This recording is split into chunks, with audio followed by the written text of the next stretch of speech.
Question 8 में आपको ये कह रहे हैं कि पीरियड निकालें।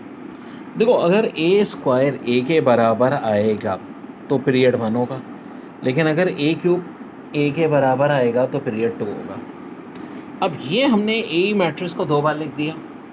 ये पहली रो को मल्टीप्लाई किया पहले कॉलम से, ठीक है। 1 को 1 से, -2 को -3 से, -6 को 2 से, ये लिख दिया इसको उठा के इधर, ठीक है, यहाँ पे। फिर इसी पहली रो को किससे मल्टीप्लाई करना है? दूसरे कॉलम से। 1 को -2 से, -2 को 2 से, -6 को 0 से, ठीक है। फिर इसी पहली रो को तीसरे कॉलम से। 1 को -6 से, -6 हुआ, -2 को 9 से, -18 हुआ, -6 को -3 से, +18 हुआ। ये पहली रो का काम कंप्लीट। अब देखो सेकेंड रो उठाएंगे फर्स्ट कॉलम से। -3 × 1, 2 × -3, 9 × 2।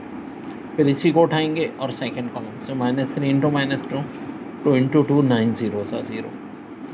फिर सेकेंड रो को हम थर्ड कॉलम से ना, थर्ड रो पहला column, third row second column, ये सारा आ जाएगा। अब बच्चों ये जो हमारे पास सिलसिला हुआ है, ये -5, -6, 9 10 9, -4 -4 -3, ये ए स्क्वायर हो गया।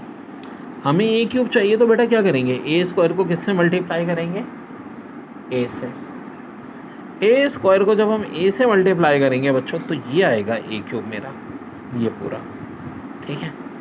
अब देखो, चूंकि ए क्यूब ए के बराबर आ गया, ठीक है, तो हमारा जो पीरियड है वो क्या होगा? 2 हो जाएगा इसका। अगर ए स्क्वायर ए के बराबर आता तो पीरियड क्या होता? 1 होता। तो इसका पीरियड बच्चों क्या आ जाएगा? 2।